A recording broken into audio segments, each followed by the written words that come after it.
Big breaking news చూస్తున్నారు. అవును, నిజంగా బిగ్ బ్రేకింగ్ న్యూసే. ఎందుకంటే సినిమాటిక్గా ఒక స్టోరీ అల్లే ప్రయత్నం చేశాడు. రియల్ని కాస్త రియల్ చేద్దాం అనుకున్నాడో లేకపోతే ఇంకేమైనా ప్రయత్నం ఏమో, కానీ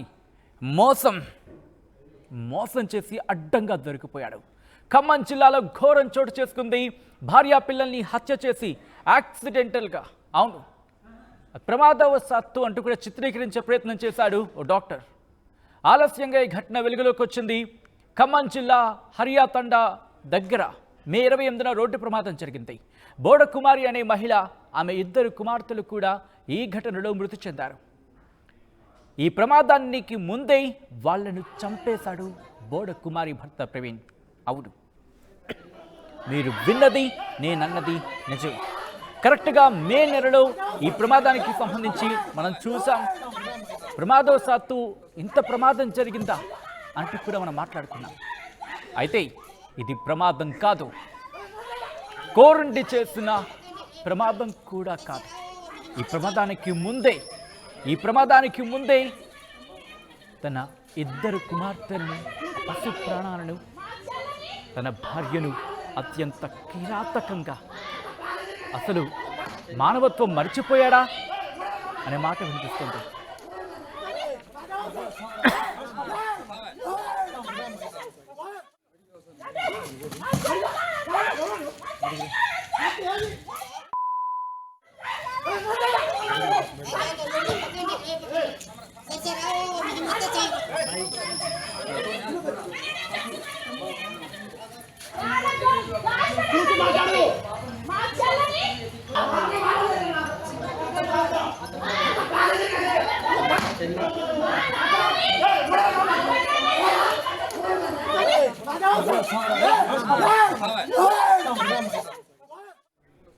వివాహేతర సంబంధానికి అడ్డుగా ఉందంటూ మొదటి భార్యకు అధిక మోతాదులో మత్తు ఇంజెక్షన్ ఇచ్చాడు, హత్య చేశాడు. అనంతరం గొంతు నిలిమి 2 కుమార్తెలను కూడా చంపేశాడు. తర్వాత కారు ప్రమాదంలో చనిపోయినట్టు చిత్రీకరించే ప్రయత్నం చేశాడు. 40 రోజుల తర్వాత బయటపడింది బోడ ప్రవీణ్ అఘాయిత్యం. హైదరాబాద్ జర్మంటైన్ హాస్పిటల్లో అనెస్థేషియన్గా పనిచేస్తున్నాడు ప్రవీణ్. అదే హాస్పిటల్లో పనిచేస్తున్నారు ఓ నర్స్. ఆ నర్సుతో ప్రవీణ్కు వివాహేతర సంబంధమై ఇంతటి దారుణానికి కారణంగా తెలుస్తుంది. విజువల్స్ మీరు చూస్తున్నారు. అయితే ఈ కథనం మీరు కాస్త కలవరపరచచ్చు. అయితే మమ్మల్ని కలవరపాటు గురించడం మా ఉద్దేశం కాదు, కానీ ఇటువంటి కథనాలు చూసినప్పుడు కాస్త కలవరపాటు గురే అవకాశం ఉంటుంది కాబట్టి దీనికి సంబంధించి తగిన జాగ్రత్తలు తీసుకోమని చెప్పి ఆర్టీవీ సూచించడం జరుగుతోంది. మే 28వ తారీఖున జరిగిన ఆ ఘటనకు సంబంధించి విజువల్స్ మీరు చూస్తున్నారు. అయితే ఆ ఘటనకు ముందు ఇన్ఫాక్ట్ ప్రవీణ్ ఒక హాస్పిటల్లో అనెస్థేషియన్గా పనిచేస్తున్నాడు. ఆ హాస్పిటల్లో నర్స్తో ఆయన వివాహేతర సంబంధం పెట్టుకున్నట్టుగా తెలుస్తోంది. ఈ నేపథ్యంలోనే తన భార్యను, 2 పిల్లలను, అల్లారుముద్దుగా పెంచుకున్న పిల్లలు ఎంత దారుణానికి ఒడిగట్టాడు. అధిక మోతాదులో వాళ్లకు మత్తు ఇచ్చి వాళ్ళు చనిపోయిన తర్వాత ఆ ప్రమాదంగా చిత్రీకరించే ప్రయత్నం చేశాడు. విజువల్స్ మీరు చూస్తున్నారు. వాళ్ళను ఆ కారులో ఎక్కించుకొని బయటకు తీసుకువెళ్ళి ఆ తర్వాత ఇన్ఫాక్ట్ ఏదో అడ్డొచ్చిందని చెప్పి ఆ చెట్ల పొదల్లోకి తీసుకువెళ్ళి ఆ కారు ప్రమాదాన్ని చిత్రీకరించే ప్రయత్నం చేశాడు. కానీ పోలీసులు తమ అయిన స్టైల్లో ఎంక్వైరీ చేశారు. ముఖ్యంగా ఆ కారుకు సంబంధించి క్షుణ్ణంగా పరిశీలిస్తే దాంట్లో ఒక ఇంజెక్షన్ దొరికిందనేది తెలుస్తున్న సమాచారం. దాన్ని పట్టుకొని కూపి లాగితే ప్రవీణ్ అసలు విషయం బయటపడినట్టుగా తెలుస్తోంది. అవును, అలా ఆ విషయం బయటపడిన తర్వాత ప్రస్తుతం ఆ ఘాతుకానికి సంబంధించి చనిపోయిన సదరు మహిళ కుటుంబం ఇప్పుడు ఆవేదన వ్యక్తం చేస్తోంది. 48 రోజుల తర్వాత బయటపడింది ఖమ్మంలో కిల్లర్ డాక్టర్ విషయం. 48 రోజుల తర్వాత బయటపడింది ఈ హత్య ఘటన. ఒక్కసారి విజువల్స్ మీరు చూస్తున్నారు. ఆ రోజు ఘటనకు సంబంధించి ఖమ్మం జిల్లాలో ఘోరం చోటు చేసుకుంది. భార్య పిల్లల్ని హత్య చేసి యాక్సిడెంట్ గా చిత్రీకరించాడు డాక్టర్. ఆలస్యంగా వెలుగులోకి వచ్చింది ఈ హత్య ఘటనలు. ఖమ్మం జిల్లా హరియాతండా దగ్గర మే 28న రోడ్డు ప్రమాదం మీకు గుర్తుందా? అయితే అది రోడ్డు ప్రమాదం కాదు. ఆ ప్రమాదంలో చనిపోలేదు ఆ మహిళ, అలాగే ఆ చిన్నారులు కూడా. బోడ కుమారి అనే మహిళ, ఆమె 2 కుమార్తెలు మృతి చెందిన ఘటనకు సంబంధించి యాక్సిడెంట్కు ముందే వాళ్లను చంపేశాడు బోడ కుమారి భర్త ప్రవీణ్. వివాహేతర సంబంధానికి అడ్డుగా ఉందంటూ మొదటి భార్యకి అధిక మోతాదులో మత్తు ఇంజెక్షన్ ఇచ్చి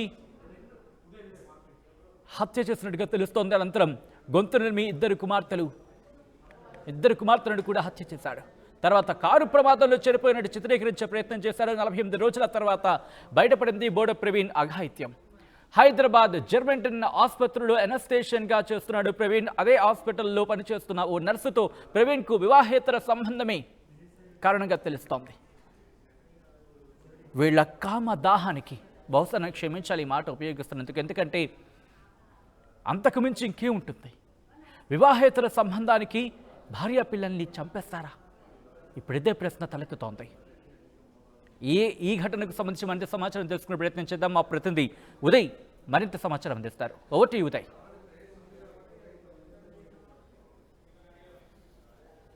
కాదు, కన్న బిడ్డలను కూడా అత్యంత పాశవికంగా హత్య చేశాడు డాక్టర్. తాను నేర్చుకున్న వైద్య విద్య మేధో సంపత్తిని, కట్టుకున్న భార్యను, కన్న బిడ్డలను చంపేందుకు వినియోగించాడు. ఖమ్మం జిల్లా రఘునాథపల్లి మండలం హరియతండా మంచుకొండ మార్గ మధ్యలో జరిగినటువంటి రోడ్డు ప్రమాద ఘటనలో పోలీసులు సంచలన విషయాలనైతే వెల్లడించారు. ఇది రోడ్డు ప్రమాదం కాదు, ఇది పూర్తిగా పక్కా ప్రకారం జరిగినటువంటి ఒక హత్య ఉదంతంగా పోలీసులు కూడా గత కొద్దిసేపు క్రితం మీడియాకు వెల్లడించారు. మే 28న ఖమ్మం జిల్లా రఘునాథపల్లి మండలం మంచుకొండ హరియతండా మార్గ మధ్యలో రోడ్డు ప్రమాదం జరిగింది. ఆ రోడ్డు ప్రమాద ఘటనలో 3 మృతి చెందారు. బోడ ప్రవీణ్ ఎవరైతే హైదరాబాద్లో ఒక ప్రైవేట్ హాస్పిటల్లో డాక్టర్గా పనిచేస్తున్నాడో, అతనికి 5 ఏళ్ల క్రితం ఖమ్మం జిల్లా ఏన్కూరు మండలం చెందినటువంటి బోడ కుమారితో వివాహం జరుగుతుంది. పెద్దల సమక్షంలోనే ఇరువురు వివాహం జరుగుతుంది. ఆ తర్వాత వీరిద్దరికి, ఈ దంపతులకి 2 కుమార్తెలు కృషిగా కృతిగా ఉన్నారు.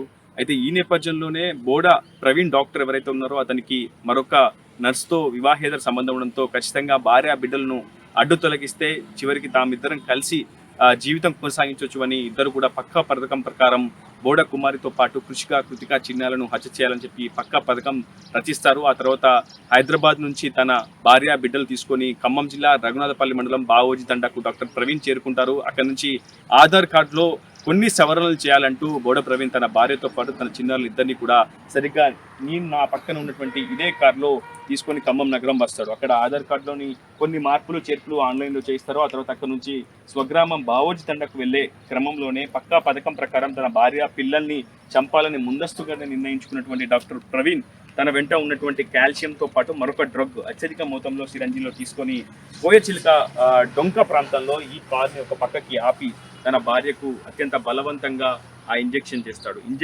చేసిన మరి కొద్దిసేపట్లోనే ఆమె పూర్తిగా ఊపిరిదులుతుంది. ఆ తర్వాత 2 చిన్నారులను కూడా అటు కారులోనే గొంతు నులిమి ముక్కు మూసి అత్యంత పాశవికంగా హత్య చేస్తాడు సొంత తండ్రి డాక్టర్ ప్రవీణ్ హైదరాబాద్లోని ఓ జర్మన్ టెక్ హాస్పిటల్లో ఎనస్థీషియా డాక్టర్గా విధులు నిర్వహిస్తున్నట్టు మనకి ప్రాథమికంగా పోలీసులు కూడా గుర్తించారు. ప్రస్తుతం ఇన్వెస్టిగేషన్ మరింత ముందుకు తీసుకెళ్తున్నారు. సో ఇంకా 45 రోజుల క్రితం జరిగినటువంటి ఈ ఘటనను పోలీసులు అత్యంత ప్రతిష్టాత్మకంగా సీరియస్గా తీసుకున్నారు, ఫోకస్ చేస్తూ వస్తున్నారు. మొత్తంగా హత్య చేసి రోడ్డు ప్రమాదకరంగా చిత్రీకరించినటువంటి బోడ ప్రవీణ్ పై మొదటి నుంచి కూడా అనుమానాలు వ్యక్తం చేశారు బోడ కుమార్ యొక్క తల్లిదండ్రులు, కుటుంబ సభ్యులు. ఖచ్చితంగా తమ అల్లుడే తమ బిడ్డను, తమ మనవరాలను చంపాలంటూ కూడా మొదటి నుంచి అటు ఏనుకు నుంచి చాలా పెద్ద ఎత్తున పోస్ట్ మార్టం సెంటర్ దగ్గరకు వచ్చి పెద్ద ఎత్తున ఆందోళన చేశారు. ఆ సమయంలో పోలీసులు కూడా ఇరు వర్గాల్ని శాంతింపజేసేందుకు పూర్తి స్థాయిలో శ్రమించారు. అయితే కేసు ఇన్వెస్టిగేషన్లో భాగంగా పోలీసులు కూడా చాలా టెక్నికల్ ఎవిడెన్స్ ని సేకరించేందుకు సాయశక్తులా ప్రయత్నించారని చెప్పుకోవాలి. ఎందుకంటే ప్రధానంగా రోడ్డు ప్రమాదం జరిగిన రోజు పూర్తిగా హరియతండ వద్ద సరిగ్గా నేను చూడొచ్చు, ఒక చెట్టుని ఈ కారు ఢీకొంటుంది. సరిగ్గా ఇంజన్ లో చాలా భాగం వరకు డ్యామేజ్ కూడా జరిగింది. 2 ఎయిర్ బెలూన్స్ కూడా ఓపెన్ అయ్యాయి. లోపల ఉన్నటువంటి బోడ ప్రవీణ్ భార్య కుమారి, 2 చిన్నారులు కృషిక కృతిగా పూర్తి స్థాయిలో అక్కడికక్కడే మరణించడం జరుగుతుంది. సో ఇదంతా చూస్తే చాలా స్పష్టంగా రోడ్డు ప్రమాద ఘటనగానే ఎవరికైనా కనిపిస్తుంది. అక్కడ ఉన్నటువంటి స్థానికులు ఆ రోజు వెంటనే బోడ కుమారితో పాటు 2 చిన్నారులను ఖమ్మం ప్రభుత్వ ఆసుపత్రికి తరలించుతారు చికిత్స నిమిత్తం. పూర్తి స్థాయిలో బోడ ప్రవీణ్కి స్వల్ప గాయాలంతో అతన్ని కూడా ఖమ్మంలో ప్రైవేట్ ఆసుపత్రికి తరలించి చికిత్స అందిస్తారు. సరిగ్గా ఆ సమయంలో సమాచారం అందుకున్నటువంటి పోలీసులు కూడా ఘటనా స్థలానికి చేరుకుంటారు. రోడ్డు ప్రమాదంగానే ఘటనను కూడా పోలీసులు కూడా భావిస్తారు. అక్కడ రోడ్డు ప్రమాద ఘటనగానే కేసు కూడా నమోదు చేస్తారు. కానీ పోలీసులు ఈ కేసుని ఎప్పుడైతే చాలా కూలంకుషంగా ఇన్డెప్త్గా ఫోకస్ చేయడం జరిగిందంటే ఖచ్చితంగా మొదటి నుంచి కుమారి తల్లిదండ్రులు ఖచ్చితంగా తమ అల్లుడే కుమారిని ఇద్దరు మనవలను చంపి ఉంటాడని ఎప్పుడైతే అనుమానించారో ఖచ్చితంగా అదే అంశాన్ని పోలీసులు కూడా చాలా సీరియస్గా ఫోకస్ చేస్తూ వస్తారు. ఆ సందర్భంలో అటు కేసుని అత్యంత కీలకంగా మలుపు తిప్పే ఒక కీలకమైనటువంటి ఆధారాన్ని పోలీసులు సేకరించారు. అదే సిరంజి. బోడ ప్రవీణ్ తన భార్య కుమారికి హత్య చేసేందుకు ముందస్తుగానే పక్కా పథకం ప్రకారం ఒక డ్రగ్ను సిరంజిలో ఇంజెక్ట్ చేసుకుంటాడు. అక్కడ నుంచి ఆమె శరీర భాగంలోకి ఇంజెక్ట్ చేసి ఆమెను తీవ్రంగా హత్య చేస్తాడు. సో ఆ సిరంజికి సరిగ్గా డ్రైవర్ సీట్లోని ఎక్సిలేటర్ కింద ఉన్నట్టు సిరంజిని పోలీసులు అయితే గుర్తించారు. ఆ సిరంజి ఆధారంగా పూర్తిగా కేసు అంతా కూడా మలుపు తిరిగిపోయిందని చెప్పి వెంటనే వైద్య అధికారులను సంప్రదించారు, నిపుణులను సంప్రదించి ఆ సిరంజిలో ఉన్నటువంటి ఎంటీగా ఉన్నటువంటి ఆ సిరంజి గతంలో ఏ డ్రగ్ ఉంది అందులో కూడా గుర్తించడం జరిగింది. సో ఆ డ్రగ్ చాలా విషపూరితమైనటువంటిది డ్రగ్గా కూడా పోలీసుల విచారణలో అయితే వెల్లడైంది. ఆ తర్వాత కాల్ డేటా కావచ్చు, ఇతర టెక్నికల్ ఎవిడెన్స్, ప్రవీణ్ గూగుల్లో సెర్చ్ చేసినటువంటి విధానం, ఏ డ్రగ్ యూజ్ చేస్తే అటు పోస్ట్మార్టం రిపోర్ట్లో తెలియకుండా ఉంటుంది, హత్య చేయడం ఏ విధాలుగా చేయొచ్చు, ఎన్ని విధాలుగా చేయొచ్చు, హత్య చేసి తప్పించుకోవడం ఎలా, ఇలాంటి అనేక అంశాలకు సంబంధించినటువంటి సమాచారం కోసం గూగుల్ సెర్చ్లో కూడా డాక్టర్ ప్రవీణ్ సెర్చ్ చేసినట్టు కూడా పోలీసుల విచారణ వెల్లడైంది. ఖచ్చితంగా తన సన్నిహిత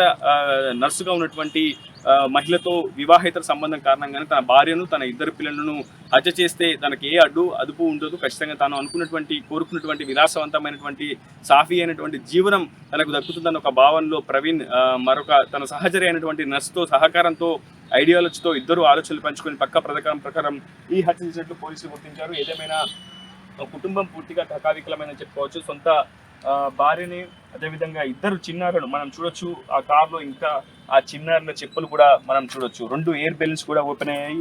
ఆ బోడ కుమారి వినియోగించినటువంటి చున్నీ కూడా ఇంకా కారులోనే ఉంది. కారు ప్రస్తుతం కేసు నమోదు కావడంతో ఈ కారును రఘునాథపాలెం పోలీస్ స్టేషన్కి తరలించారు. బోడ ప్రవీణ్ పై, అదేవిధంగా తన సన్నిహితమైనటువంటి సంబంధాలు నిర్వహిస్తున్నటువంటి మరో మహిళపై కూడా పోలీసులు కేసు నమోదు చేశారు. ప్రవీణ్ A1 మరొక మహిళను A2గా ఈ కేసులో చేర్చారు. రోడ్డు ప్రమాద కేసు నుంచి ఈ కేసుని హత్య కేసుగా పూర్తిగా దీన్ని మార్చడమే జరిగింది. ఏదేమైనప్పటికీ సంచలనమైన విషయాలను పోలీసులు గుర్తించారు. సాంకేతికమైనటువంటి పరిజ్ఞానంతో పూర్తిగా ఈ సమాచారంలోని కీలకమైనటువంటి ఘటనకు సంబంధించిన కీలకమైన ఆధారాలను కూడా సేకరించారు. సదరు పోలీస్ సిబ్బంది కూడా ఖమ్మం సిపి సునీల్ దత్ కొనియాడినట్లు, వారికి రివార్డు కూడా ప్రకటించబోతున్నట్టు మనకి సమాచారం అయితే అందుతుంది. ఏదేమైనప్పటికీ కట్టుకున్న భార్యను, కన్న బిడ్డలను చంపిన ప్రవీణ్ను కఠినంగా శిక్షించాలంటూ ఇప్పటికే కుమారి కుటుంబ సభ్యులు పెద్ద ఎత్తున డిమాండ్ చేస్తున్నారు. అందరూ కూడా ఇది రోడ్డు ప్రమాదంగానే మొదటి నుంచి కూడా భావించారు. కానీ అనూహ్యంగా పోలీసులు వెల్లడించినటువంటి విషయాలతో ఇది ఒక హత్యోదంతంగా మారడంతో పూర్తిగా అటు ఖమ్మం జిల్లా ఏన్కూరు మండలం రాంగనగర్ తండాలో విషాద ఛాయలైతే అలుముకున్నాయి. ఏదేమైనా ప్రవీణ్ ప్రస్తుతం పోలీసులు అదుపులోకి తీసుకున్నారు. అతని కేసుని మరింత సీరియస్గా ఫోకస్ చేస్తున్నారు. ఖచ్చితంగా కఠిన శిక్ష పడేంత వరకు తమ వంతు ప్రయత్నం తాము చేస్తామని పోలీసులు కూడా చెప్తున్నారు. ఏదేమైనప్పటికీ కీలకమైనటువంటి ఆధారాలను సేకరించడంలో సఫలీకృతమైనటువంటి పోలీస్ సిబ్బంది కూడా పోలీస్ శాఖ ఉన్నతాధికారులు అయితే పూర్తి స్థాయిలో కొనియాడిన పరిస్థితి కనిపిస్తుంది. ఇది Andhra Pradesh reporter Uday, RTV, Raghunathapalem police station నుంచి. వివాహేతర సంబంధానికి అడ్డుగా ఉందంటూ కట్టుకున్న భార్యతో పాటు కన్న బిడ్డలను కూడా అత్యంత పాశవికంగా చంపేశాడు ఓ డాక్టర్. ఈ విషయం ఖమ్మం జిల్లా రఘునాథపల్లి మండలం మంచుకొండ హర్యాతండా వద్ద జరిగినటువంటి రోడ్డు ప్రమాదంలో మే 28 సంభవించింది. అంతా ఇది రోడ్డు ప్రమాదమే అనుకున్నారు. పోలీసులు కూడా రోడ్డు ప్రమాదం కింద కేసు నమోదు చేసి దర్యాప్తును వేగవంతం చేశారు. ఆ తర్వాత పోలీసులకు దర్యాప్తులో సంచలన విషయాలైతే వెల్లడయ్యాయని చెప్పుకోవాలి. ప్రధానంగా డాక్టర్ బోడ ప్రవీణ్ తన భార్య అయినటువంటి బోడ కుమారితో పాటు ఇద్దరు కుమార్తెలు కృతికాను అత్యంత పాశవికంగా చంపినట్లు పోలీసులు కూడా గుర్తించారు. అయితే ఏ విధంగా చంపేశాడు, అసలు పోలీసుల విచారణలో వెళ్ళేటువంటి విషయాలేంటి, ఎటువంటి ఆధారాలు పోలీసులు సేకరించారు మనం తెలుసుకుని ప్రయత్నిద్దాం. మనకు అందుబాటులో ఖమ్మం ACP రమణమూర్తి ఉన్నారు. ఆయన అడిగి అసలు విషయం తెలుసుకుందాం. సార్, దాదాపు 45 రోజులు అవుతుంది కేసు నమోదై కూడా. మొదట్లో రోడ్డు ప్రమాదంగా అందరూ కూడా అనుకున్నారు, పోలీసులు కూడా అదే అనుకున్నారు, ఖచ్చితంగా ఇది రోడ్డు ప్రమాదమే సంభవించి ఉండొచ్చు అనుకున్నారు. కానీ ఆ తర్వాత అసలు కేసు ఎక్కడ మలుపు తిరిగింది? మొదటి నుంచి కూడా బోడ కుమారి కుటుంబ సభ్యులు మొదటి నుంచి ఆందోళన చేస్తున్నారు. ఖచ్చితంగా అల్లుడే హంతకుడు అని కూడా పెద్ద ఎత్తున ఆందోళనకు దిగారు. అసలు కేసు ఇన్వెస్టిగేషన్ ప్రాసెస్ అంతా కూడా ఏ విధంగా జరిగింది? కేసు ఇన్వెస్టిగేషన్ అంతా అతని వెహికల్లో ఒక ఎంటీ సిరెంజ్ దొరికినది. ఎంటీ సిరెంజ్ దాని మీద మనము ఇన్వెస్టిగేషన్ స్టార్ట్ చేసినాము. 28వ తారీఖు సాయంత్రం యాక్సిడెంట్ అయిన తర్వాత 29వ తారీఖు పోస్ట్ మార్టం అయిపోయిన తర్వాత ఎంటీ సిరెంజ్తో పాటు 30వ తారీఖు అది FSLకి పంపించినాము. ప్లస్ అతని ఫోన్ తీసుకున్నప్పుడు కూడా ఫోన్లో గూగుల్ సెర్చ్లో ఒక డ్రగ్ గురించి సెర్చ్ చేసినాడు. మనకి ఈ డ్రగ్ ఇచ్చి ఉంటాడేమో పాసిబిలిటీ ఉందని చెప్పి ఈ రెండింటి మీద కాన్సన్ట్రేట్ చేసినాము. ఈ లోపు అతని మూమెంట్స్ అన్ని కూడా అతను 16వ తారీఖు వచ్చినాడు తల్లిదండ్రులతో. ఇప్పుడు అబ్బాయి తల్లిదండ్రులు అమ్మాయి తల్లిదండ్రులు ఇద్దరు అతను అక్కడ ఇల్లీగల్గా ఉంటున్నాడు అని చెప్పి రాత్రిపూట డ్యూటీ రావట్లేదని వాళ్ళందరూ తీసుకుని వచ్చాడు. 16వ తారీఖు నుంచి అతను ఇక్కడే ఉంటున్నాడు. ఉంటూ అతను ఒక కాల్షియం ఇంజెక్షన్ తీసుకున్నాడు. ఆ కాల్షియం ఇంజెక్షన్తో పాటు ఇది కూడా కలిపి ఆమెకి ఇచ్చినాడు. ఇచ్చేసిన తర్వాత ఇవన్నీ కూడా మన ఓహెచ్ఎల్గా దాటిన తర్వాత ఒక డొంక దగ్గర ఇవి ఇంజెక్షన్ ఇచ్చిన తర్వాత బయటపడేసినాడు. కానీ అతను ఆ సిరంజ్ మడుకులు కార్ల దగ్గర పడిపోయింది, అతను చూసుకోలేదు. ఆ ఇంజెక్షన్ ఇచ్చిన కాల్షియంను అతను హైదరాబాద్ నుంచి వచ్చిన వాయిల్ మడుకు పొలాల్లో పడిపోయినాయి, అక్కడ డొంక పొలాల్లో పడిపోయినాయి. అతను అది కూడా పడిపోయింది అనుకొని అతను మళ్ళీ తీసుకొచ్చి పిల్లలిద్దరిని కూడా ముక్కు నోరు మూసి స్మాదరింగ్ చేసి తీసుకొచ్చి వాళ్ళని సీట్లో కూర్చోబెట్టి ఇక్కడ చెట్టుకు గుద్దినాడు. యాక్సిడెంట్ లాగా చిత్రీకరించడానికి అతను అటు సైడ్ పిల్లల సైడ్ కార్ని వేగంగా గుద్దడం వల్ల చెట్టు కూడా కొద్దిగా పెద్ద చెట్టే, ఒక 5 సంవత్సరాల 10 సంవత్సరాల చెట్టు కూడా ఎగిరిపోయింది, కింద నుంచి ఊసి ఎగిరిపోయి అటు పడింది. అది యాక్సిడెంట్గా చిత్రీకరించినాడు. కానీ మేము దాన్ని ఈ గూగుల్ సెర్చ్ ప్లస్ ఆ వెహికల్లో సిరెంజ్ దొరికిన దాని మీద టెక్నికల్గా ప్లస్ ఈలోపు కాల్ డీటెయిల్స్ ఇవన్నీ తీసుకొని దాన్ని ఎంక్వైరీ చేసి సిఐ గారు ఎస్ఐ గారు వాళ్ళు రంగనాథపాలెం సిబ్బంది చాలా కృషి చేసి ఈ కేసుని డైరెక్ట్ చేసినారు. అసలు భార్య పిల్లలను చంపాల్సినటువంటి అవసరం ప్రవీణ్కి ఏమొచ్చింది సార్? విచారణ ఏంటి? అంటే ఆమె సోనియా అనే ఆమె ఉంది, ఆమెని పెళ్లి చేసుకోవాలంటే ఆమె వీళ్ళని అడ్డు తొలగిస్తే మనం ఇద్దరం కలిసి ఉందాము అని చెప్పి అంటే అతను దాని మీద ఇక్కడ ఏం చేసినాడంటే వీళ్ళని అడ్డు తొలగించుకునే ఉద్దేశంతోనే ఇది చేసినాడు. ఇప్పుడు ప్రజెంట్ అంటే గతంలో రోడ్డు ప్రమాదంగా ఈ కేసుని నమోదు చేశారు, ప్రస్తుతం హత్యాయత్నం కింద కేసు నమోదు చేశారు. అసలు ఇతడికి ఎలాంటి శిక్ష పడే అవకాశం? దీనిలో కంపల్సరీ శిక్ష పడుతుందండి, ఎందుకంటే మొత్తం ఎవిడెన్స్ అన్నీ కూడా మనము బాగా టైట్ చేసాము. టెక్నికల్ ఎవిడెన్స్, కాల్ డీటెయిల్స్, అన్ని ఎవిడెన్స్, ఎఫ్ఎస్ఎల్ రిపోర్ట్స్ అన్నీ కూడా తీసుకొని డాక్టర్ గారితో కూడా మనం మాట్లాడి అన్నీ చేసి టెక్నికల్ 100% దీనిలో శిక్ష పడేటట్టు చూస్తాం. ఎన్నో రోడ్డు ప్రమాదాలు జరుగుతుంటాయి, ఎన్నో సస్పీషియస్ డెత్లు కూడా నమోదు అవుతూ ఉంటాయి. పోలీసులు చాలా అప్డేట్ అవుతూ వస్తున్నారు, టెక్నికల్ కూడా చాలా ఫిట్గా ఇప్పుడు ప్రస్తుతం ఉన్నటువంటి సాంకేతిక పరిజ్ఞానంతో చాలా ముందుకు వెళ్తున్నటువంటి పరిస్థితి. కానీ ఈ నేపథ్యంలో ఇలాంటి డాక్టర్లు కావచ్చు, ఇతరత్ర కొంతమంది వాటికి ఉన్నటువంటి మేధస్సును అనుకూలంగా మలుచుకొని ఇట్లాంటి నేరాలకు పాల్పడుతున్న సమయంలో ఇలాంటి కేసులను ఎలా డీల్ చేస్తే బాగుంటుంది సార్? ఇప్పుడు ఈ కేసు ఎక్స్పీరియన్స్ ఎట్లా? అంటే ఈ కేసు ఎక్స్పీరియన్స్ అంటే ఎంత పెద్ద నేరస్తుడైనా ఒకటి మనకి ఇప్పుడు సామెత ఉన్నట్టు ఎంత పెద్ద నేరస్తుడైనా ఏదో ఒక తప్పు చేస్తాడు. ఇతను కూడా సిరంజ్ దానిలో కూడా బయట పడేసినాడు అనుకున్నాడు, కానీ అది వచ్చి ఆయన కారు యాక్సిలేటర్ కిందనే పడింది, అది చూసుకోలేదు అతను.